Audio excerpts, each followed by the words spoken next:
10:30. Really, Johnny, for a boy who's just had measles. That clock's slow, Granny. That makes it even later. I mean, it's fast. Honest it is. Just let me finish this chapter. No, dear. Besides, Shakespeare's easier to understand the right way up. A lot of things are. No, I'm not quite sure. You certainly do. Oh, rubbish. No, wait a minute. How on earth can you... I shall have to shut the window. Just until your father's meeting is over. What are they quarrelling about? Peace, dear. It's a meeting of people interested in world peace. Now, good night, darling.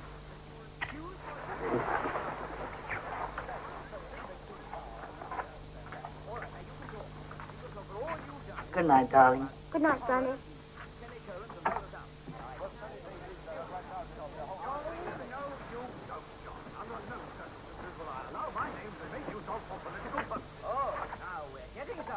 You agree with us, but you're too much of a coward to let it be known publicly. Oh, dear, I was afraid John's meeting would keep you awake. My dear, nothing's ever kept me awake. Not even John at his noisiest. Sheer cowardice. now, Very well. Very well. That finishes it. Good night.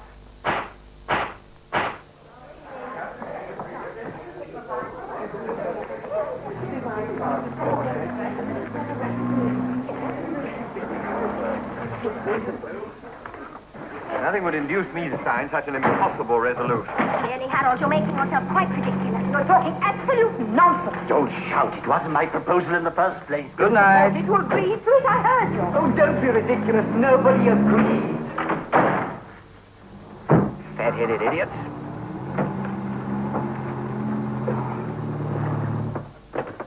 Oh, no. Yes, they've gone. Again. What do you mean again? Same as last time. I made sandwiches. Those ruddy fools started fighting before I even had a chance to read the minutes of the last meeting. What on earth are they going to do with those? Why not send them to the natives in Rhodesia? Rhodesia? The last letter to the Times was unusually concerned about them. Or was it Indochina this time? It happened to be Angola. Sorry. Those idiots don't deserve good coffee. I hate trying to work with people who haven't got the guts to know what they do want. Doubt is something that's never bothered you, has it, John? Can be a very real thing. Why entertain it, then? Comes as an uninvited guest. Kick it out. You're very metaphysical all of a sudden. What's come over you? Doubt? About me? About working for peace? No, John, of course not. Never about your ideals.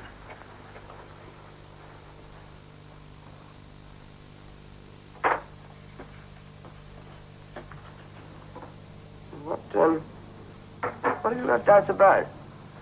Us? Us? In what way? Just us, that's all.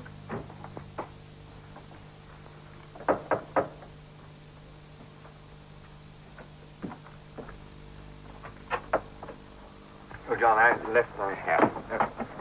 You'll come to the next meeting, won't you? I'm afraid I got something on that night.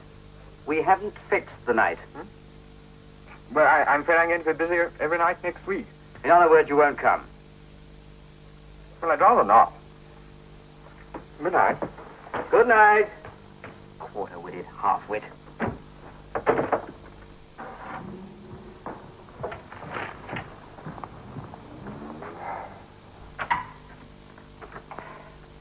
Well, that's the last meeting we'll have here. That's what I've said to you tonight, darling, isn't it? No, I didn't mind. Oh, that's all right, then. Unless the noise kept Johnny awake. Johnny? Oh, yeah, how is he? He goes back to school tomorrow. You said you'd take him to catch the 10:30. Tomorrow? Oh, darling, I can't. Would you mind taking him? Johnny would mind. You haven't seen anything of the boys these holidays. What do you mean? I took one to the pantomime. That was the Christmas holidays. Oh, was he? Oh. Oh, well, I don't think they enjoyed it much anyway. Pantos aren't what they used to be. A lot of things aren't. Oh, I don't know. Kids don't change. Don't they? How would you know?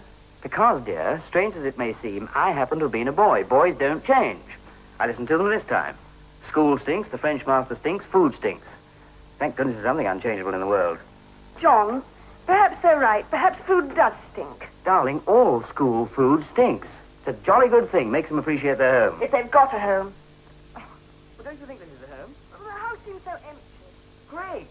Let's fetch them back from school, then. Let's not think about the boys' own good. As though you were thinking of their good when you sent them away. What was I thinking about? Your own peace and quiet. They were becoming a nuisance to you round the house. All right, dear. Have them back. Fetch them back from school. Well, next week, they're soon enough. Wait, Johnny!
Nothing I can get you in town, dear? I don't think so. Thank you, Mother. Stella, dear, you made a much better wife for John than he deserves. The fact that he is my son doesn't prevent me from saying you've married a self-centered, absent-minded maniac. Absent-minded. He was that before we married. I rather loved him for it. Ever since John adopted pacifism, I've never known him so impossibly belligerent. Perhaps. No, I'm not doing it to punish him.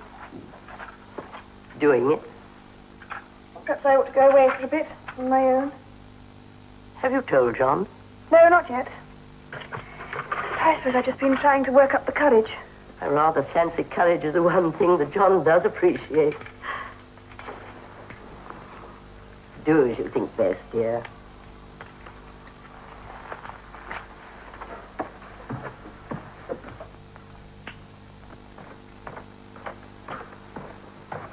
John, you're an idiot.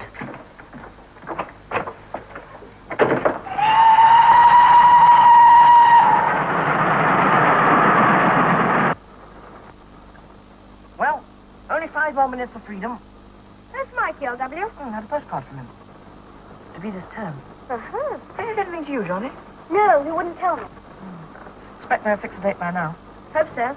Doctor said I needed a tonic. You've been in bed all the holidays. Me? Not likely. My symptoms didn't develop until the last day. What symptoms? Red spots on my chest, eyes inflamed. How'd you manage that? I had to look straight at the sun. The spots were easier. I did it with a hairbrush. Your parents fell for it. I had a temperature, too. How? It's psychological. You put the thermometer on the radiator and think of something horrible. Here we are.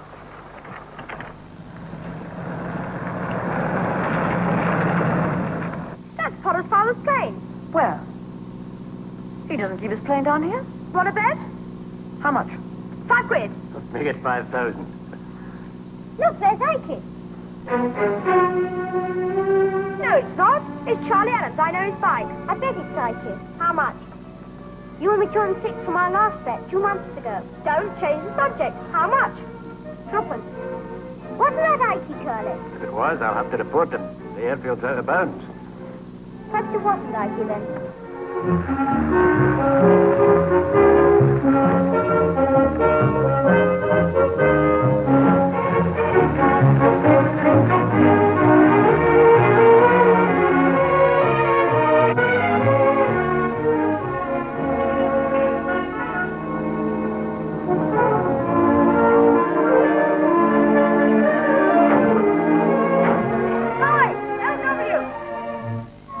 What's up? Got a message for you from Ike. See you in the common room, okay? Okay.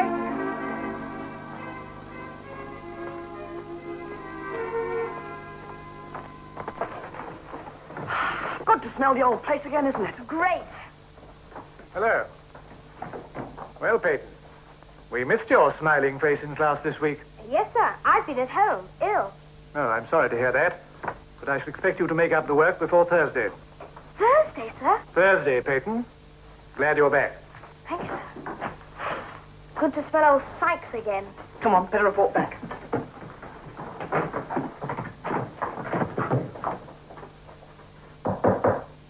Come in. Hello, Miss Betts. We're back. So I see. Did you have a good holiday? Well, not so bad. Except for my bronchitis. Oh, yes. Dr. Skillingworth was sorry to hear about all of you. I'll tell him you've arrived. He may want to speak to you. Speak to us? What about? Nothing in particular, I imagine. Well, then. Don't bother him. Oh. Don't be in a hurry, boys. Thank you, Miss Betts. We were just reporting back, sir. Well, come along in and tell me all about yourselves. Close the door, Hamden. Yes, sir. Come closer, boys.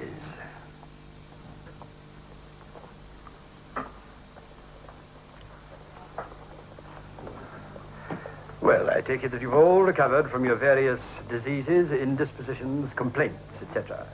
Yes, thank you, sir. Splendid. And you're all set and eager to carry on the pursuit of, well, whatever it is you've come here to pursue. Yes, sir. Splendid. Peyton, what on earth are you looking for? Nothing, sir?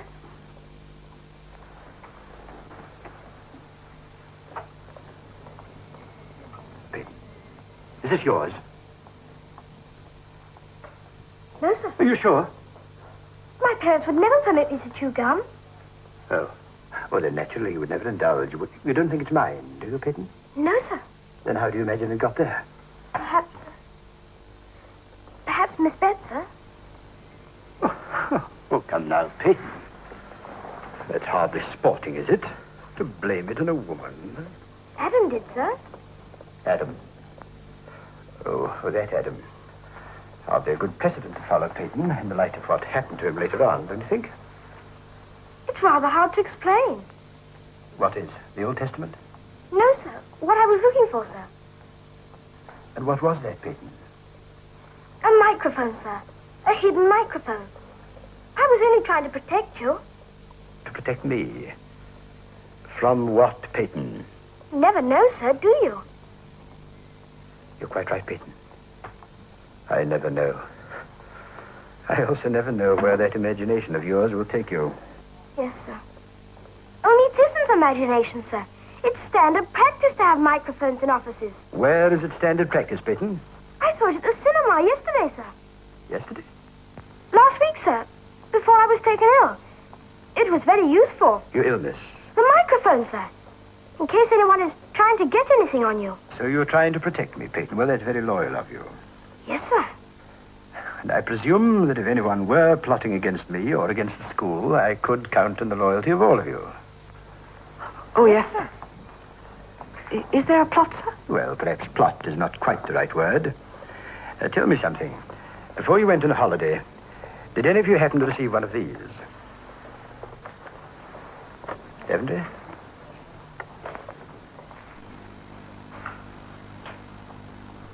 No, sir. Peyton?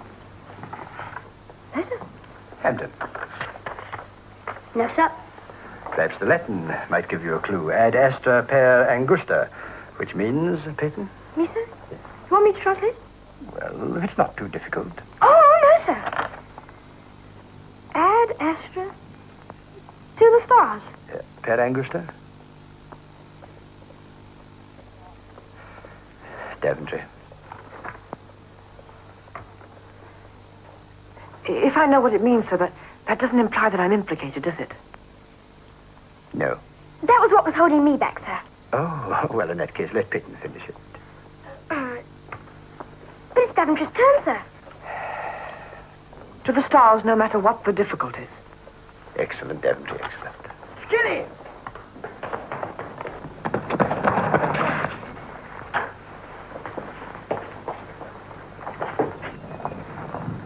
Hamden!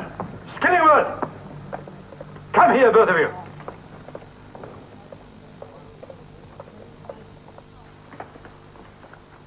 What's the meaning of this? We're playing a game, sir. The playing fields are not outside my study. Come in, Hampden. I want to talk to you. Yes, sir. Go to your room, Richard. Yes, sir. All right, boys, we go.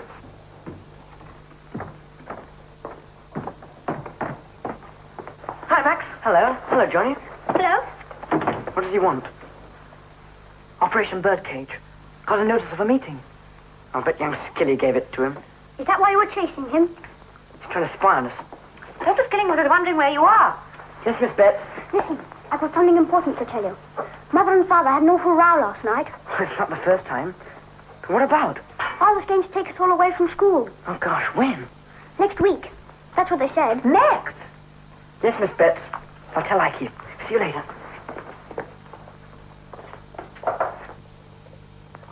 Hamden. Oh, come on, boy, come on. You're not afraid of me, are you? Yes, sir. Why? Have I ever caned you? Except when you deserved it. No, sir. I see, you're afraid of me now because you've done something that deserves a caning. Is that it? Not yet, sir. Not yet. Then you're planning something. Planning something? Not I, sir. Yes, that's right. It's your brother, Icarus, that does most of the planning, doesn't he? Usually, sir. As far as you know, Hamden, and I don't ask you to betray any confidences, is Icarus worried about anything just now? The only thing I know that he's worried about, sir, is the position of the individual in current society. Oh. Does that worry you? No, sir, I'm more the fascist type. At least that's what Icarus thinks. Well, it is the fascist type that you were pursuing my son just now. No, sir. Has that anything to do with it? Did young Skilly... Did your son give you this, sir? Is that the way the school thinks of my son? As an informer, as a spy? School, sir? I can't say, sir. Well, you'd better get that out of your head. Do you understand? Yes, sir. And I'm to take it that has no connection whatever with Icarus's present worries. What makes you think he's worried about anything, sir? He hasn't looked at all well this term. And that's because he's on a fast. A fast? But for what reason? An experiment. A calorie consumption in relation to mental activity. Oh. Oh, dear, dear, dear, dear. Well, that's very bad. That's very, very bad news indeed. I'm afraid this school couldn't stand any increase of mental activity on the part of Icarus. I know that I couldn't. And I think you'd better warn him about that, Hamden. Yes, sir. Is that all? I hope so. I most sincerely hope so. For your sake, for his, and for the school. All right, Hamden, you may go. Thank you, sir.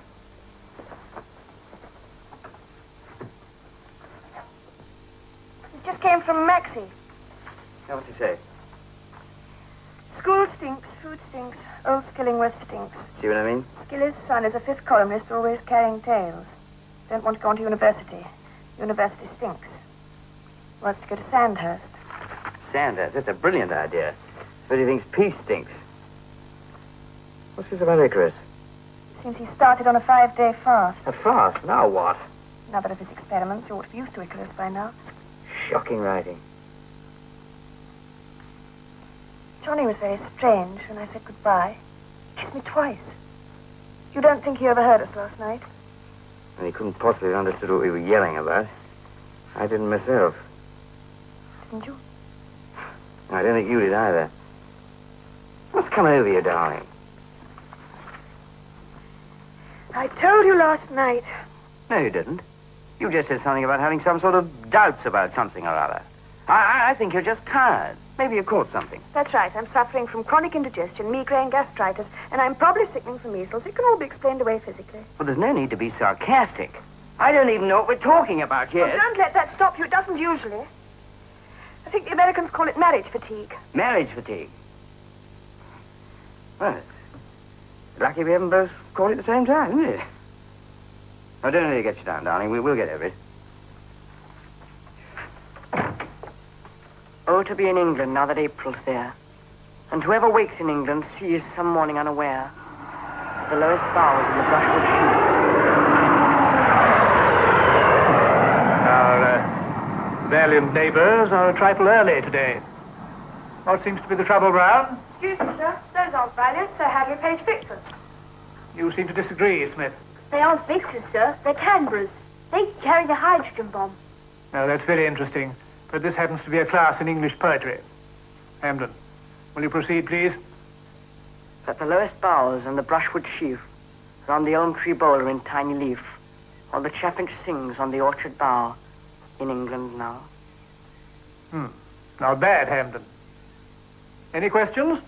Please, sir, Yes, Warren? if the hydrogen bomb falls near here, sir, If the hydrogen bomb falls near here, Warren, you probably won't have to worry about the low mark I'm giving you for asking a stupid question. Any more questions? D-Day -5. You say you found this in the changing room, Kirkland? Yesterday afternoon, sir, after practice. Well, that seems to indicate that D-Day, whatever that is still in the future. Aquila non capit muscas. Does that suggest anything to your fine classical mind, Kirkland? A fair translation would be, an eagle does not concern himself with the insects. Not much help, is it? Well, gentlemen, I just thought that I ought to warn you that something seems to be afoot. Though I don't think we need take it too seriously just yet. You're playing with fire, you know, sir. Maybe you live safe. Especially as I suspect that the eagle in question is our old friend Icarus. Hamden has always been a disturbing influence. In my opinion, sir, you'll be doing the school a great service by getting rid of him this time. Well, we may have to do that, Sykes. But I might add that I'll do everything I possibly can to avoid it. After 35 years of teaching, I still prefer the eagle, well, to the parrot.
Well, my friend, let me warn you that there can be no lasting social gains in the East until the position of woman has been changed.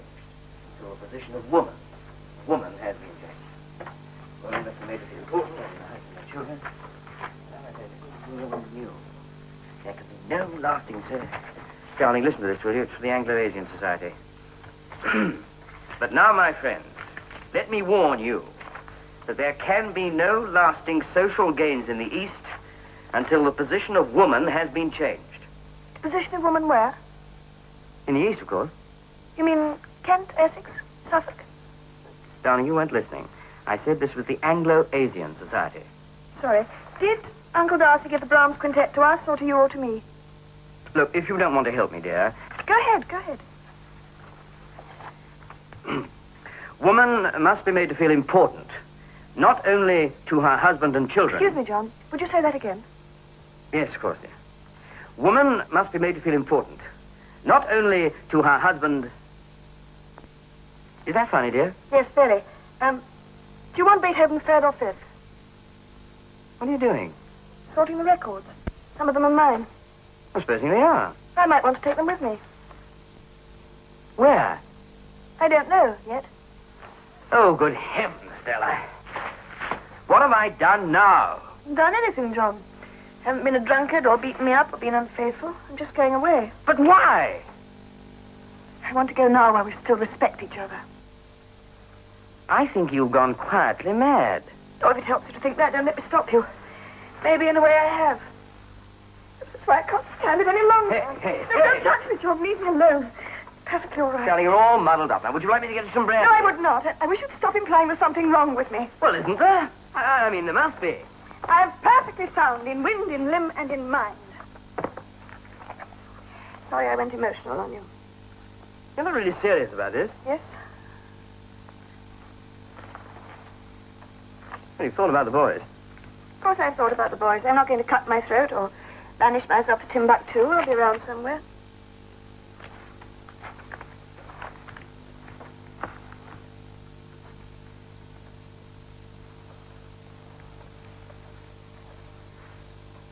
You want me to renew your subscription to the library? Is that important? It's overdue.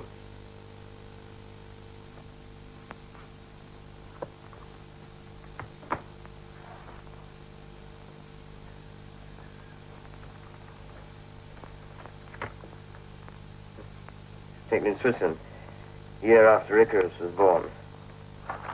You haven't changed much. I have. Good holiday, wasn't it? That was when you broke your leg. Was it? It was the worst holiday we ever had.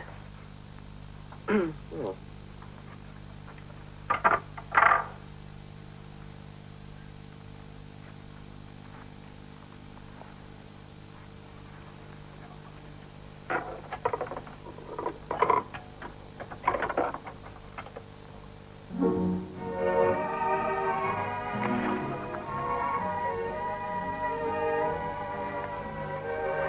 Remember that?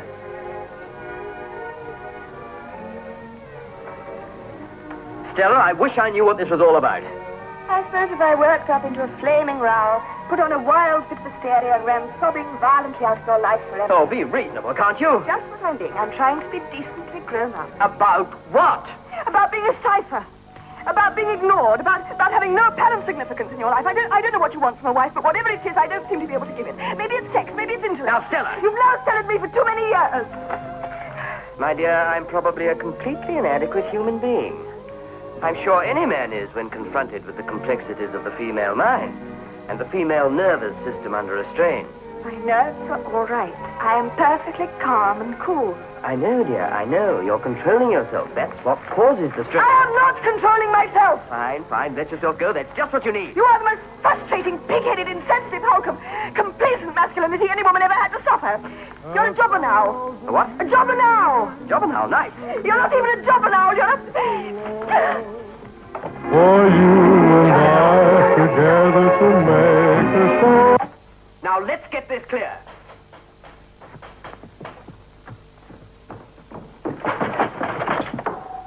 Sorry, Mr. Hare. Dr. Skillingworth, there happens to be a front door to this house. I have been ringing the bell for 5 minutes. Do come in, Dr. Skillingworth. I'll open the door. Let me handle this, and I've got something to say to you. Well, what's the trouble now, Dr. Skillingworth? If the school needs more money... The subject of my visit is not finance. Then would you be so kind as to arrange an appointment for a more convenient hour? Or perhaps the subject could be handled by post? As you wish, Mr. Hamden. Though I should have preferred to talk to you first, before expelling your son. Expelling? Which son? Maximilian. Maxie. Please, come in, Dr. Skillingworth. Thank you, Mrs. Hamden. Will you please explain yourself, sir? I know, Mr. Hamden, that you are an avowed pacifist. But as for your son, the school bully is a phenomenon with which I am familiar and with which I can cope. But with the single-minded berserk bloodlust of your Maximilian, or as he's known throughout the school, Battling Maxie. What have you done to him? For the moment, I have locked him in his dormitory. What for? This morning, one of the boys was viciously attacked and knocked unconscious. But Emma Max is so gentle. Was it a little boy? It was my son, Richard, who was attacked. What did he attack him for? Your son seems to have conceived the idea that I am using my son to spy upon the other boys. And of course, that couldn't possibly be true. It could not possibly be true. Your son, age 15, was attacked by my son, age 14. And you come all the way here breathing vengeance and threatening expulsion. Really, Dr. Skillingworth? I came here because both Max and Icarus are ceaseless troublemakers. And you, of all people, are in a very weak position to condone unprovoked violence. Me of all people? Oh, I see. If you're not very careful, Dr. Skillingworth, I'll knock your block off. That'll teach you something about my brand of pacifism. John. Mr. Hendon, there's no use in bandying words. I felt it was my duty to come and talk to you personally. Obviously, I made an error of judgment. Oh, no, you don't. You don't wriggle out of your responsibility as easily as that. I sent you a docile little boy with, as I remember it, a rather sweet disposition.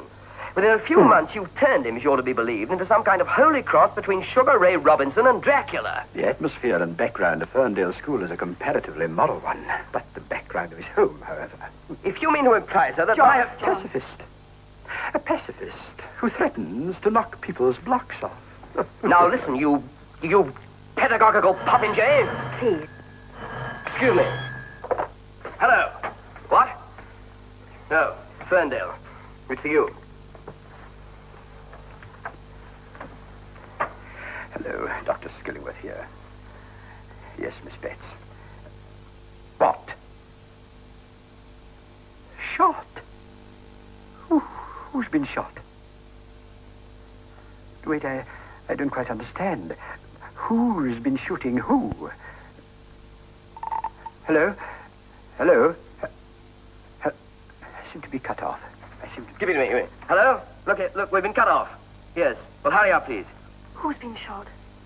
One of the masters, Mr. Sykes. Oh, how awful. Yeah? What? What do you mean it's out of order? It was all right a minute ago.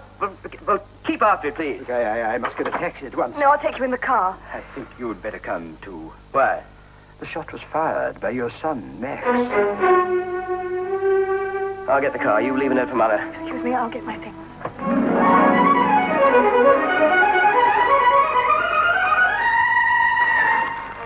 That means they've got off all right. You better get on down to the station and see if old Skilly's on the train. Okay.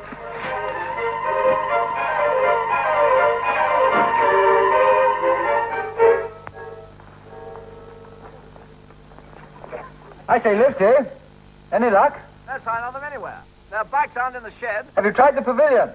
We're going there now. Oh, and get the exchange from the call box in the village and tell them our phone's dead. Did you find Dr. Erskine? He's let Mr. Sykes know. Says it's not serious. Maxie shot him in the... I know. And after you phoned, you'd better meet the London train in case Dr. Skillingworth caught it. What did the old man say? Curly, this is not a laughing matter. Now get cracking. Do you think the old man will have to fire him? I said get on. I hope not. Nobody likes Sykes much.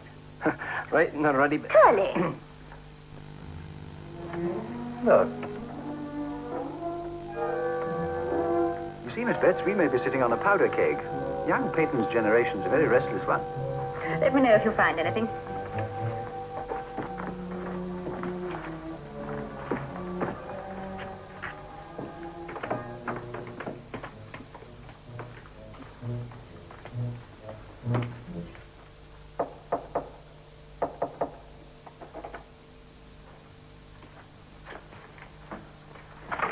Right, chaps.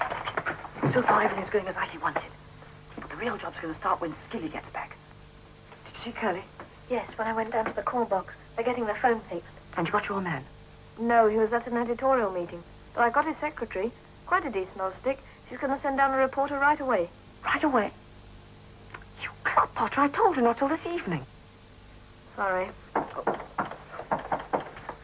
Who is it? Warren. Old Skilly wasn't on the train, but I saw Curly, and he thought he might be coming by road. Okay. Go to the north wing and wait for the signal from the main gate. They're bound to come that way.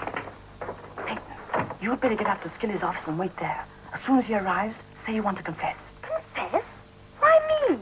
You've got to make old Skilly think that the whole show was just to let Max escape from his room, and that the boys are on their way home, and that you're the only one in on it. Yes, and I'm the only one that'll get a beating. Peyton, I'm ashamed of you. You have the chance of a lifetime to fool old Skilly about where the boys have really gone. And you're afraid of a little whacking. Might not be little. So what? We're all sunk if it doesn't succeed. Go on. Better get up there now and tell Miss Betts you want to see Skilly. All right, but I'm jolly well not going to confess about cutting the telephone wires. Get on with it. He's here, just coming up the hill. Skilly and the bloke and the lady. All right, don't get excited. Probably their parents. Next meeting before prep.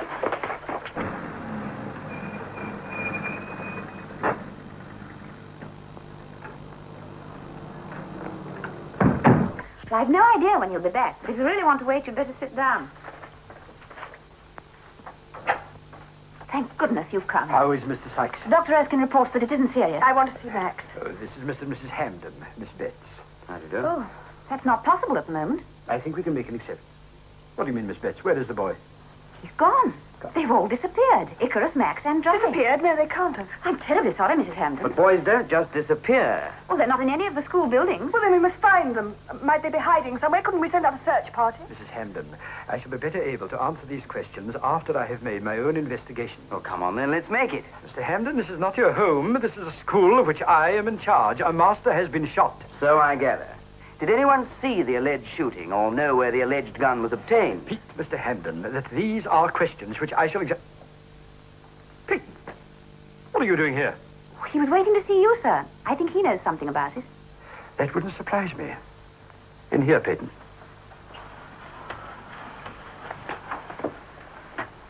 I'm sure I shall find out everything very soon now. Meanwhile, if you and Mrs. Hamden will wait here as patiently as you possibly can. Now, don't worry, Stella, dear. The boys have probably gone home. I'll, ring Mother. I'm afraid that's not working. Would you like to sit down, Mrs. Hamden? Sit down, Peyton. In the armchair, Peyton.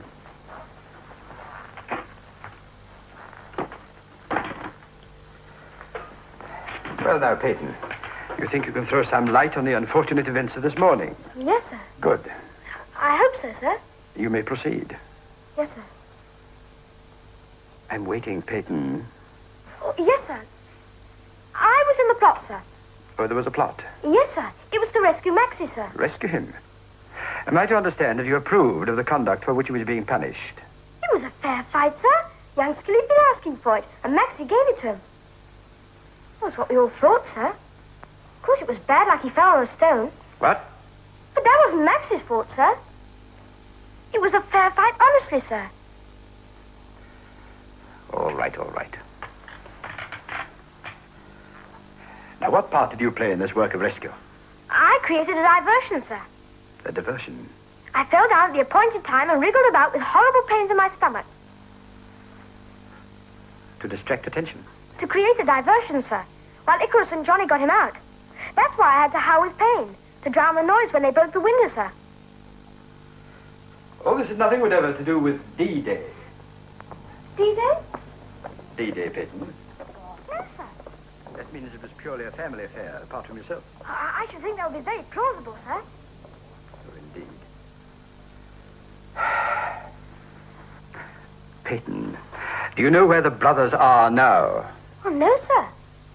I should imagine they might have gone home.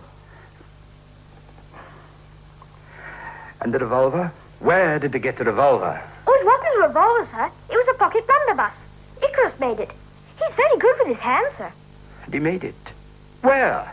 Oh, here, sir. In the metal shop. During the useful work period. In the best interest of the school. Well, of course, sir. Icarus has the good of the school always at heart, I would say. Oh, that's a beautiful thought, Peyton.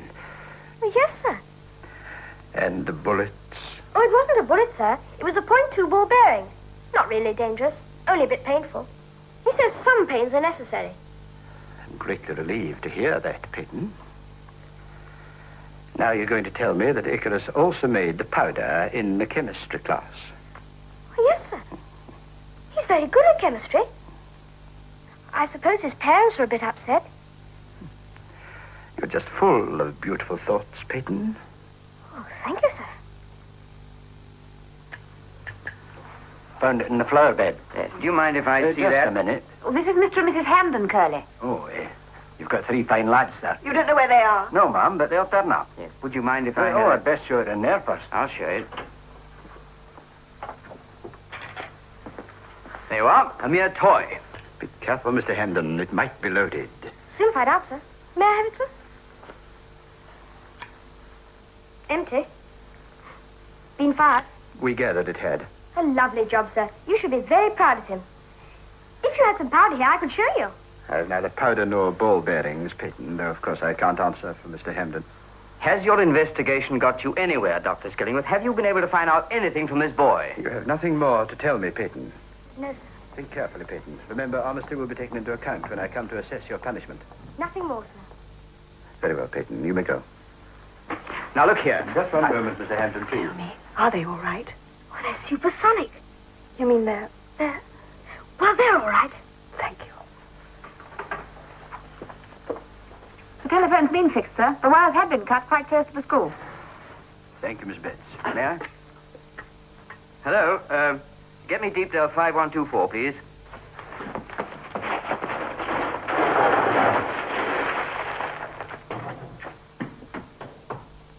Now listen, Mother.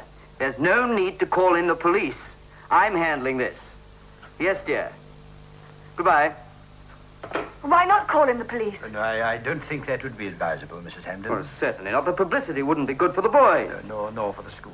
Well, what have you got to worry about? I should think every boy in England would now clamour to gain admittance. A school where you're taught to make guns and gunpowder, where a pupil actually achieves the schoolboy's dream of shooting one of his persecutors. Oh, it's irresistible. You're sitting pretty. And you? Can't you see the headlines? War and peace among the Hamptons. Pacifist progeny pedagogue. I think you're contemptible, both of you. You're not thinking about the boys at all. They're in trouble. They need help. Do you realize what a state they must have been in to have done a thing like this? And you sit there squabbling about trivialities because you're afraid you might get your names into the papers. Well, Stella, is it... I'm going to the police, and I'm going to the papers. Sorry, I must forbid that, Mrs. Hampton. May I have the keys of the car? No, Mrs. Hampton, I don't think you're being fair to your sons. I'd hate to say I know them better than you, but I feel certain that they do know how to take care of themselves. Peyton has implied that they've gone home, and I think he knows. Why not wait just for a few hours? All right, I'll wait for a few hours. If I may look in their rooms and talk to some of their friends. At least we might find out why they left. Oh, but of course, Mrs. Hampton. You may even find something that the rest of us have overlooked.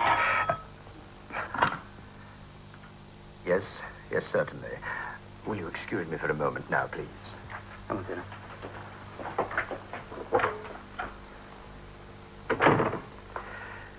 Yes, Dr. Erskine. Oh, good.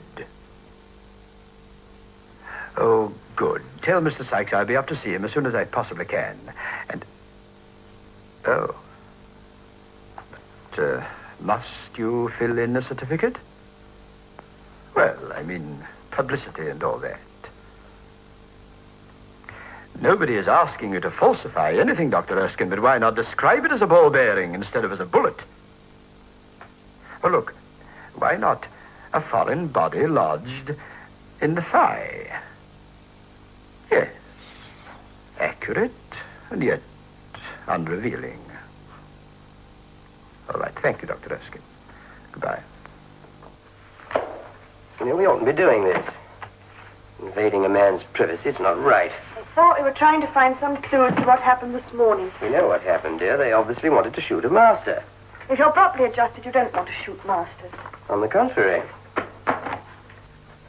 When they do show up, we'll see that they're properly adjusted to the idea that when you do something, you have to take the consequence. You always have to come out with some big, abstract, worldwide principle, don't you? In fact, you can't keep your own house in order doesn't seem to bother you. If by that you're implying that I'm not a good father... I doubt whether you're a father at all, except in the strictly biological sense. Talking about invading their privacy. One only invades a foreign country. I better keep an eye on Archie's parents and see that they don't snoop around too much. Any sign of the reporter yet? No. If he comes up this afternoon, it'll ruin everything. Potter? You didn't tell them about Max shooting Sykes, did you? Don't be chronic. I just said that if they sent somebody over, there might be a story tonight. Sorry. Hold on, young Skilly. Spying again, eh? I came to develop some pictures of the match. Don't be lacking. That's just a cover-up. Wait a minute. What are you doing here? What are you doing here? We're developing pictures. But you can have the room now. Only, don't tell anyone. And I mean, anyone that you've seen us here. Come on, chaps. We should have scared him more. He's scared enough. Okay, out into the hall one at a time.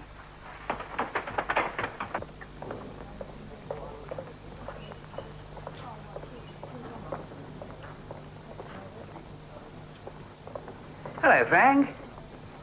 My name isn't Frank. Isn't it? That's a funny thing. You look just like Frank. You somebody's father? No, not recently. Not that I know of. Interesting chap, Caesar. Interesting? What's interesting about him? Oh, don't you think so? Well, supposing he could talk, it'd be very interesting to hear a statue talk, wouldn't it? Think of all the things he's seen around the school. Sometimes strange things happen. Even at the best of schools. Even here. When I was at school, a boy set fire to his room and almost burnt down the whole building. That must have been very exciting, sir. In your day. Yes. But still, not as exciting as when a master eloped with another master's wife. You're almost even getting warm, sir. What? About the story up here. You've been sent up here by the Gazette, haven't you, sir? Do stay around, sir. We may have something for you later.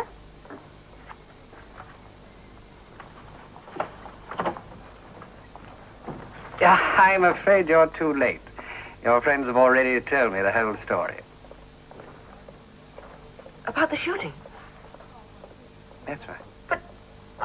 Carry on, old chap. Thank you very much. He's a reporter, you ass. What'll we do? Better tell Daventry. Come on.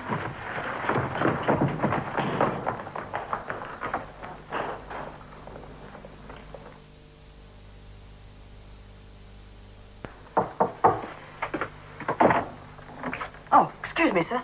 Oh, what do you want? I'm Daventry. I share the study with Ike. Well? Got a message. From Icarus? From all three. Where are they? Can't say. Dunno. But you have got a message. They're scared you'll gum up the works. And what exactly are the works? Can't tell you yet. But what are they scared we'll do? Scared you'll go to the police before the mission's accomplished. What mission? It's something you especially will be proud of, sir. If we knew what the mission was, could we stop it now? That's a very interesting question. Confound it, we're not playing 20 questions. That's right, sir. So, let's not worry. Huh? Shall I get you some tea? No. No, thank you. Thank you. What's your first name, Daventry? LW. What does it stand for? Daventry. Long wave. Fair enough. Phew, my old man gave me a terrible name. Worse than Icarus. People ought to think what they're doing. This isn't getting us anywhere. That's why I thought you might like some tea. Now, you tell us where the boys have gone. Do you hear? I hear. Well? What happens to people when they grow up? You'd think things would get clearer and clearer, but they don't seem to at all. Just as Ike says. Grown-up people just seem to get more and more muddled. LW, you're forcing us to go to the police. But that's just what I mean. If you hadn't grown up in such a muddle, you'd see you'd have to trust us to find our own salvation. Icarus said that, about finding your own salvation. All comes from Ike. If you'll pardon me for saying so, sir, you don't know what you got in that boy. Thank you very much indeed. Now, let's get down to the point. John, that is the point. Then you will trust Ike, won't you? Yes, if I knew what he was doing. That's not trusting, that's approving. If you don't trust him, why do you send him to boarding school? Because I imagined he would be subject to proper care and supervision. Blimey. You don't like boarding school? Ike's got a theory the boarding school's all right for the kids, but they're not so good for the parents. If you send kids away, the parents may separate. Nonsense. Mind it. Oh, I am sorry, LW. It happens to lots of kids. You get used to it. Ike says, although it looks as though it's the parents who make the home for the kids, it's really the kids who make the home for the parents. Sort of paradox. Don't suppose you agree with it? No. Oh, excuse me. Come in, please. Take a seat. Tell me just one thing. Do you find on the whole that the present relationship between husband and wife meets with your approval? I don't know. Thank you. Neither do I. Now, if you'll forgive us, we'll continue our search elsewhere. Don't mind him, LW. He's very upset. Just got to trust Ike. Thank you. Blimey. Did Ums get a nice kiss? What's up with you? That reporter's come up from the Gazette. Where is he? In Hull.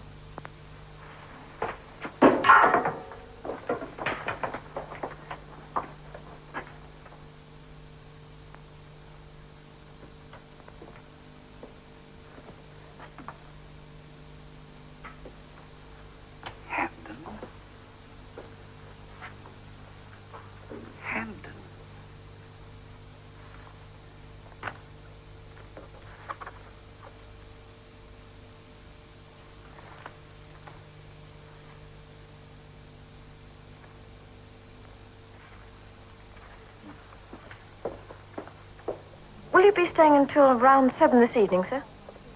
Now, why do you want to know that? I'm the assistant editor of our school paper, sir. Why did you say around 7? I don't know. Perhaps we might have some news by then. What news?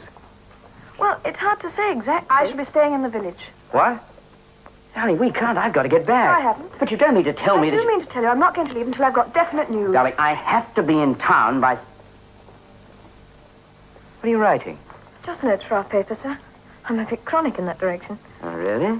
Lend me a pounding, will you? Now, would you tell me what you know about the boys if I gave you £1 for your newspaper? I couldn't, sir. Frightful lack of urge in that direction. It's against our idea for freedom of the press. Don't worry, Mrs. Hamden. We're not worried. Thank you. Find out where that reporter went.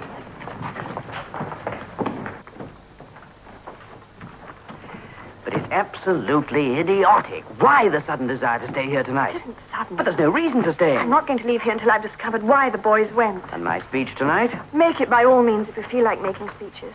You usually do. Well, that's a charming way to I'm put sorry, it. darling. I'm not coming home with you. Excuse me, Mr. Hamden. Have you heard anything new? About what? About the boys? Have you? What was the last you'd heard? We've just come from Icarus's study. Just a minute, dear. Who are you? Oh, that doesn't matter. I'm just trying to help. Excuse me, sir. I think you ought to know that this is a reporter. I see. Thank you. You've just been trying to get us to give something away, haven't you? Give something away? Never. We pay the market price for all information. But you haven't heard anything. The Gazette hears everything. The world is a vast network of spies, all in the pay of the Gazette. He's only trying to provoke you. Oh, you're wrong, sir. I'm only a humble servant of our great master, Truth. It is life which provokes, Mr. Hamden. Life which tempts us all, even schoolboys, into actions that will titillate the jaded palates of our 3.5 million readers. You've been drinking? Continuously for 20 years. Does it show? Only in your character. Maybe. Well, we've nothing more to say to you. But surely, Mr. Hamden, as a father, you would prefer us to print the truth about your son. The only truth you know is that I am a father and I have a son. Good afternoon. And the shooting? I'm not going to print that. That depends, Mrs. Hamden, on your cooperation. What exactly do you want to know? Well, personally, nothing. Professionally, the scraping's at the bottom of the barrel. That's where the dirt collects. The only thing you'll collect in a minute will be a thick ear. Coming from you, that's really quite a story in itself. Can I quote you? I'm a pacifist by nature, Mr. Hamden, though not by conviction. You, it would appear, are the reverse. Excuse me, sir. There's a telephone call for you in the headmaster's study. Yes, I've sent to fetch him. Of course I realize they're here. Hello? Yes, Mother? A telegram from the boys, eh? Well, read it, dear, read it. Arrived fairly safely? Oh, thank goodness. What does arrived fairly safely mean, dear? And it's signed by all three. Where are they? Where's it from? Luxembourg. Luxembourg? Mother, listen, there must be a mistake, dear. What? Right, now listen. Don't talk to anybody. We're coming straight home.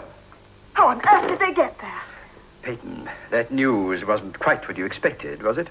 No, sir. What was so unexpected about it, Peyton? Just that... Well, they must have gone a bit off their line, sir. What exactly does that mean? Well, It seemed a bit far away, sir. Let Peyton answer, Daventry. that was what I thought too, sir. A bit off the line. A curious choice of words, Peyton. Yes, sir. Not very good at English, sir. What are you doing here? Just listening. Go right ahead. He's a reporter. Yes, I'm aware of that unfortunate fact. It's a living. Why did they do it? Why? If you will all kindly leave me alone with these boys, I'm sure I can find the answer. I wish you'd let me say. Most certainly not. There's just one fact in the story I haven't got. How did they get the plane they flew? They flew? I found this in your son's desk. I went through his desk. Ah, but you didn't know what these figures meant. This is what's called a flying log. Weather conditions, hours in the air, hours at the controls. Icarus at the controls all by himself. But he's always had Mr. Potter beside him. Potter. You don't mean the father of our Potter? Yes, sir. But he was very careful. Potter's old man's got this plane, and sometimes when he comes down to school... Icarus flies it. Splendid, Dr. Skillingworth. A nice, safe, extracurriculum activity. Anyway, he's safe now. In Luxembourg. Potter's old man says that Ike is a natural flyer. That makes me very happy. Hello. What, who? The flying club? All right, what do you want? What? My boys steal an airplane. Don't be ridiculous. That's what I wanted to know.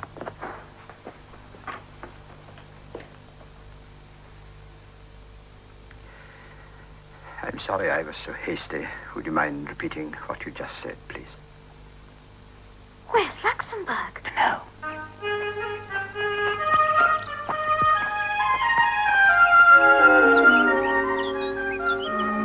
Why couldn't we get something to eat when we sent the telegram? Ike said to hurry back to the plane.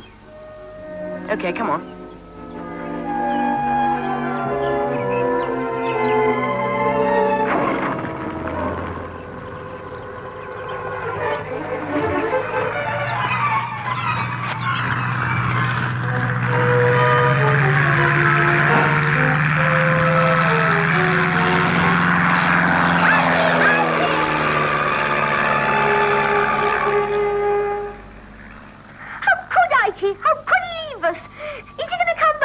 Don't know. I shouldn't think so. But blubbing won't help anyway. Look.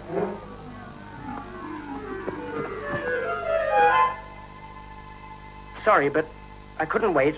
I must arrive before dark. Don't spill the beans about trip until then. Go to the best hotel and charge everything to Father. Cheerio.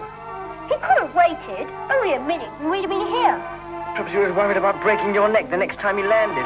Come on, silly. It's a decent way back to that village.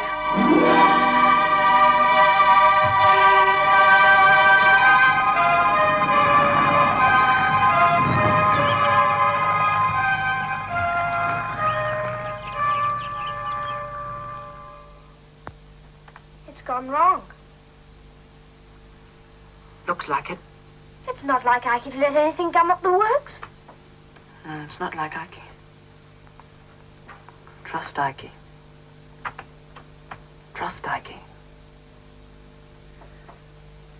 Maybe the telegram was just a blind. Shall we get the chaps started on the bonfire? That's it. Get the chaps together behind the pavilion. You two better phone up the other schools and tell them what's happening. Archdale Secondary Modern, St. David's, and Westover. They mustn't light up till they get word from us. What about Potter? He's gone to the village to see what the parents are up to. Leave a message for him. I'll take your case. No, darling, you'll be late. I'll phone you if any news comes through. Goodbye. Bye.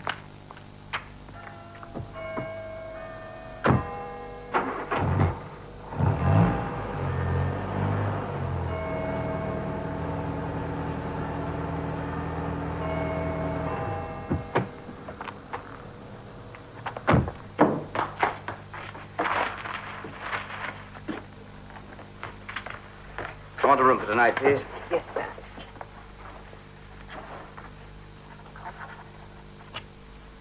Thank you.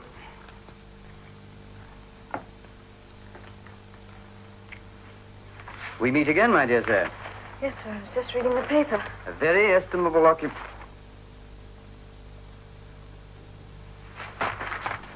What's Mrs. Hampton's room number? Number 7, sir. Look at it. I mean, well, look at it. Pistol-toting sons of prominent pacifists land stolen plane in Luxembourg. That's great. Arthur Hampden's pacifist principles are well known, but not apparently to his sons. How unpleasant. Unpleasant? Well, that's a masterpiece of understatement. Here have I been slaving away for months, trying to get somebody interested in peace. The boys couldn't have known about the publicity. No? I bet they were counting on it. They want to see screaming headlines on the, I don't know, I suppose the state of food in British boarding schools. They'll probably say they had to fly to Luxembourg to get a square meal. Icarus isn't a child, John. Does that affect his appetite? No, they've made me look ridiculous. I'm a laughingstock. And it was for them I was doing it.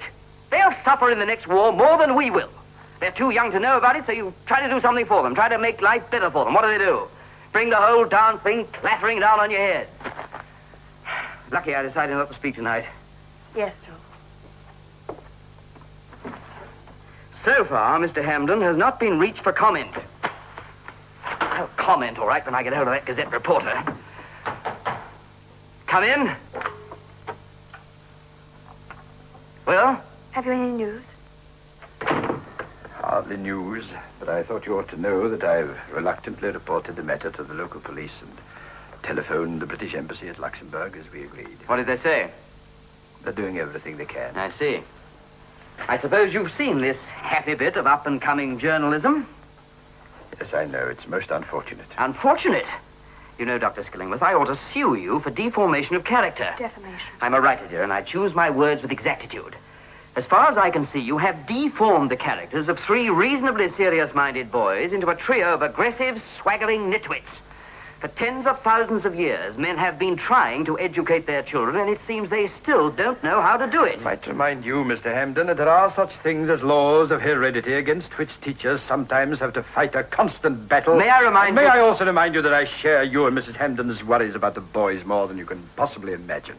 This is a fine time to remind me of that. Mr. Hampden, you know, I greatly admire you as a writer, and on many subjects I'd listen to you with due respect. But on the subject of education, well, I think it possible that I know more than you. On that subject, there is no development which I have not studied, but more than that, I have studied boys themselves with as much humility and as few preconceived ideas about them as possible. And one of my conclusions is this, that there is in the mind of the average intelligent boy, Mr. Hampden, scant respect for the achievements of the present-day adult world. Now, I believe it is a teacher's duty to encourage that attitude and to foster in the rising generation the conviction that they can do a darn sight better. Indeed, they must, if the world is to have many more rising generations. As for your 3 sons, well, I should like to say that, however I may be forced to act as an administrator, I should like to say that I have always been breathlessly fascinated by them, particularly by Icarus. Well, having said that, I hope I've also expressed something of the gratitude I feel to whatever fate decided you to send them to my school. Good night, Mr. Hampden. Mrs. Hampden, I'll ring you as soon as I have any news. Go. Seems you have a guest. You've got a nerve coming in here. Yes, haven't I? I'd like to use your telephone. What for? Just a moment. Hello? Deason here. When that call from Luxembourg comes through, put it on this line, please. They found them? We found them in the Gazette. Are they all right? Have you spoken to them? Not yet. An agency message came through. Well, with all due gratitude to your paper, Mr. Deason, the episode now seems to be finished. This is a private room. We're paying for this call, Mr. Hampden. We want our money's worth. As for the episode being finished, I think you underestimate the staying power of a human interest story. By Friday, you'll be as dead as mutton. But today and tomorrow, you belong to humanity. That's enough of that. Yes? Here it comes. Yes? Hello? Yes? Yes? Hello? Just a minute. Just a minute, Max. Here's your mother. Hello, darling. Are you all right? I'm fine, Mother. I've just had a smashing dinner. We've been terribly worried. What did arrived fairly safely mean? Oh, that was the plane. Let me talk to Icarus. He bumped it a bit coming down. He said getting up's easier, but getting down's a bit trickier. Darling, Daddy wants to talk to Icarus now. Why can't he talk? Max, you're hiding something. He's been hurt. And Johnny wants to talk to you. Tell her everything's okay. Hello, Mum. Everything's smashing. I said everything's smashing. What? Johnny, you've got to tell me. Why isn't Icarus there? Where is he? Look, let me speak to Max again. She wants you to tell her. Hello, Mother. And don't worry about anything. Max, where is he? Let me have it, dear. Let me have it. Hello? Max? Daddy speaking. Where's Icarus?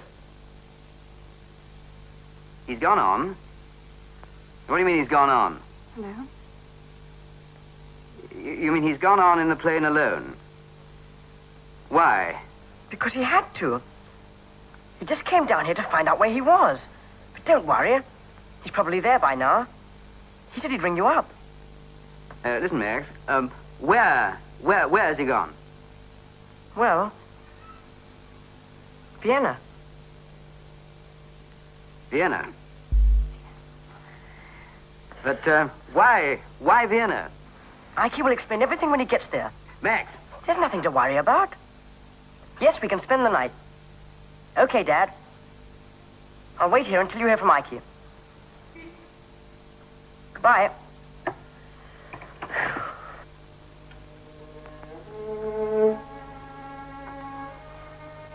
Well, he said Icarus would ring us up when he gets there. Vienna's over the Alps. Yeah. When ought he to get there? Hmm? Oh, well, that's some time yet, darling.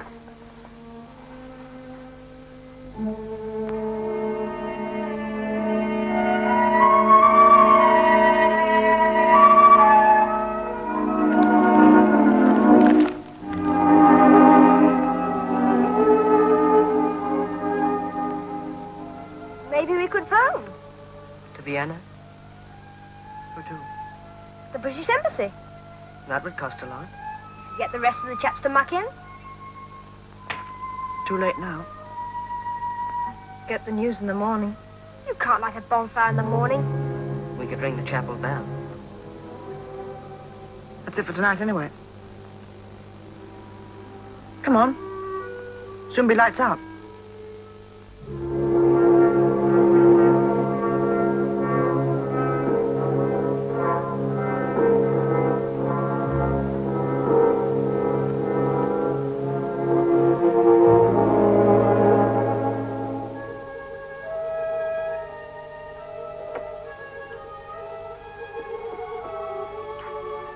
Hello.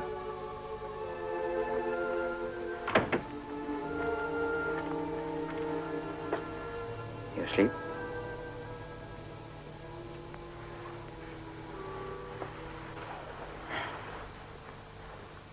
Time is it? It must be around 3. That would be only 2 in Vienna. No, 4. Sun rises in the east. Yes, I suppose so. I suppose so. No, of course, it must. Because I say so. You wasn't thinking. You know something? What? I've just decided that I don't know anything.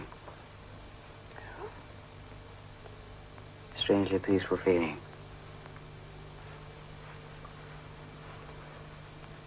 Do you think we were wrong to send the boys away to school? Probably. I've been wrong about so many things. I loved it when they were at home. Noise and chaos. No time for anything. And suddenly it was just you and me again, eh? You were all right when you were part of the family. I know. You don't have to tell me. I suppose I expected you to become 4 people. Sorry.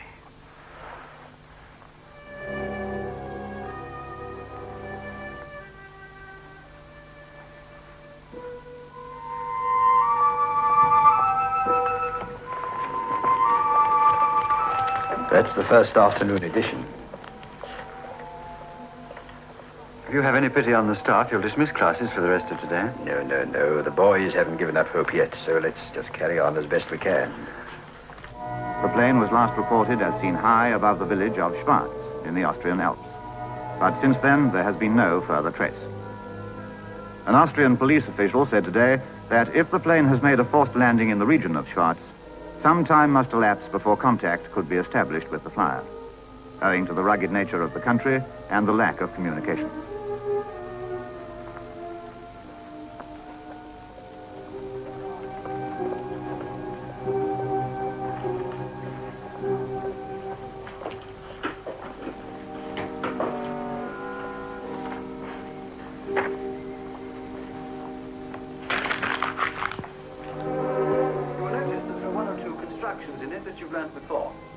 For instance, in lines 5 and 6, you will notice an example of the genitive absolute. Egominau agisandridas. Under the leadership of Agisandridas. Daventry, try and pay attention.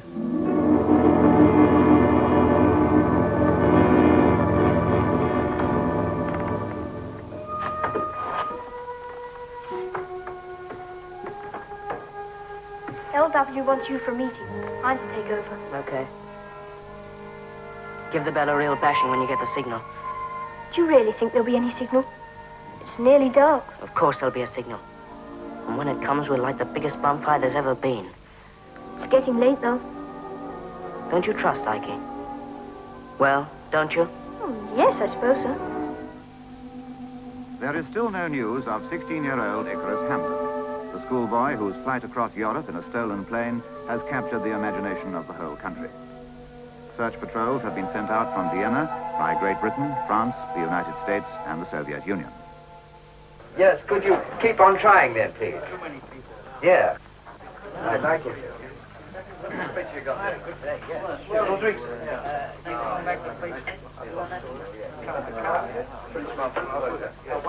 Yes, sir. Bring out I say, hello, Bill. Hello, Vic. Oh, by the way, what do you have? Lunchtime? Yeah. Your drink.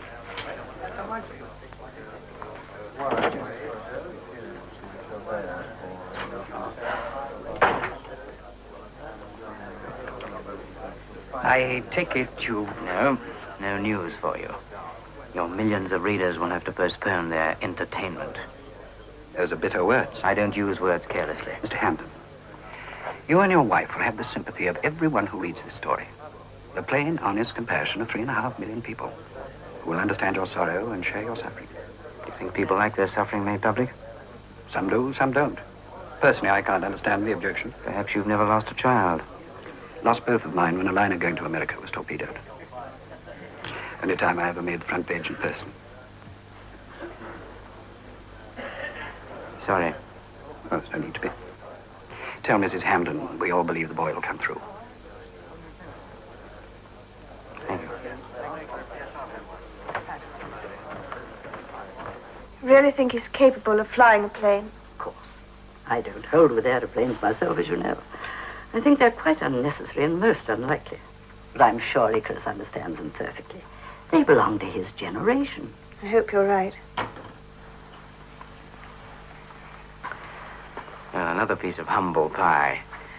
Our pet news hounds turned out to be quite human. He hasn't heard from Vienna. No, not yet, darling. Why did Icarus do it? Do you know what I think? He was worried about us. He was trying to bring John and me together. Of all the mawkish, sentimental, conceited ideas, what does it matter to Icarus what you and John make of your lives? Mother, I do think... He has his own life to make, and it's your privilege to watch him do it and to help him.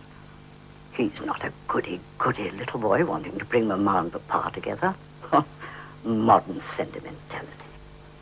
Well, I think you might show a little more consideration for Stella's feelings. Stella's feelings? What about Icarus's feelings?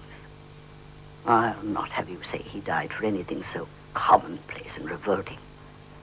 If he died in his own way, to fulfill his own purpose. I see. And how does Icarus know what the right idea is? Use your loaf, Mr. Deason. What do you think religion and philosophy has been playing at for the last few thousand years? Trying to find the right idea, I suppose. Find it? They found it so often that it looks and sounds half dead each time they drag it up again. Unless you're sort of magician. Like Ike. Yep. Like Ike. And anything more on religion and philosophy? No, he's finished with religion for the moment. More concerned with politics lately. He didn't like politicians. He said they spent their whole time hacking away at trees until they forgot there was a wood. Tell him what he thought about newspapers. Well, sir, he called them comics for grown-ups. Oh, really? Only the trouble was they took them seriously. Is this to be an obituary? Oh, no, I wouldn't say that. We must be patient. Well, we're all going up to the bonfire to wait. The bonfires to let the other schools know that Ike has arrived. They've got bonfires, too. Like the Spanish Armada. Come on, chaps.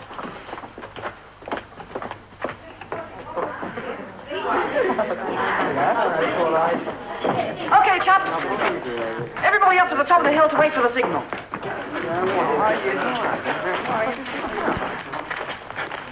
Oh, excuse me, sir. I was thinking, maybe Ike's parents would like to come up to the hill. Yes, I think they might, definitely. I can ask them.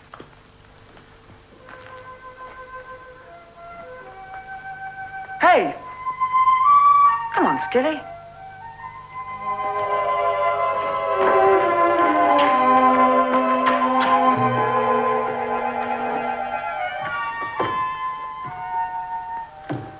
About time, too. I'm frozen. Any news yet? Not yet. Everyone's up at the hill. Seems silly to wait much longer. We're going to wait until we get the signal. Understand? Well, I'll keep you ahead of them.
Mrs. Hamden, Daventer here has something he'd like to show you.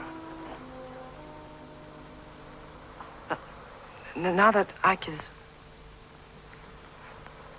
Well, now that Ike is not able to go on with it, I thought he wouldn't mind if I showed you it. It's the thing he went with. Copy of it. Sort of petition. It's been folded up.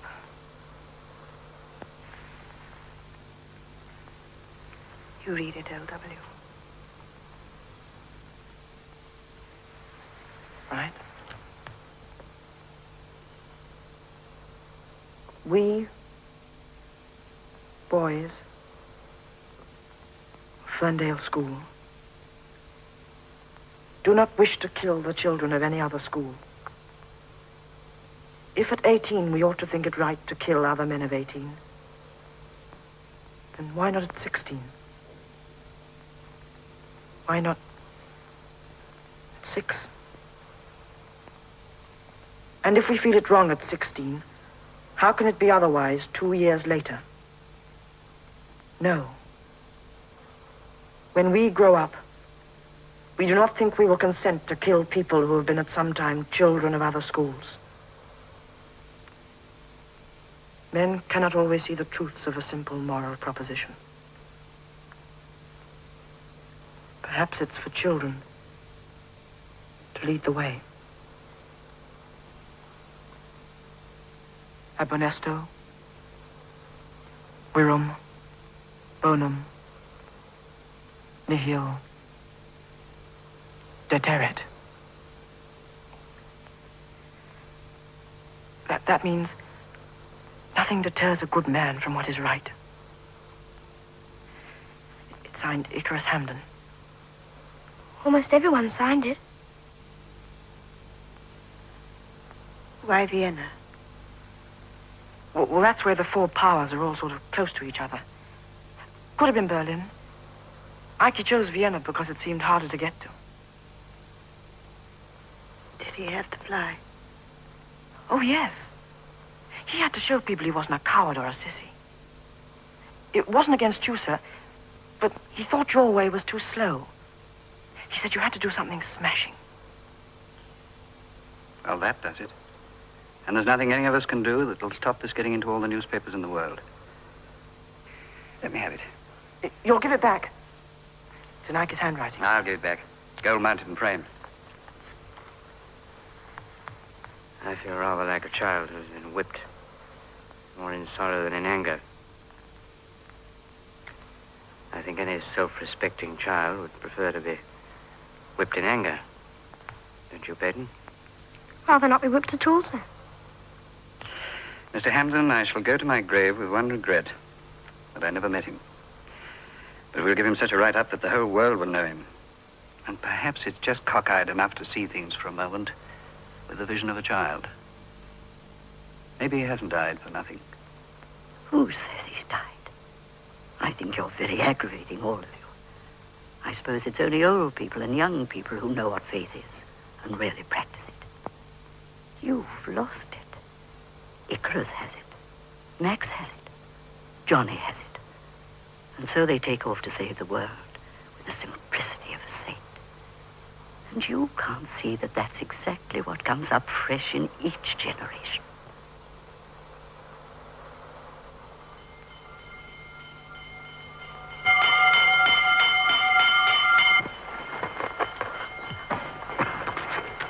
Come on, chaps! The fire!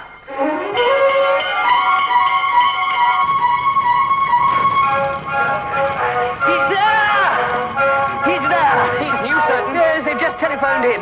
Icarus couldn't find the airfield and landed on a hill 4 miles outside Vienna.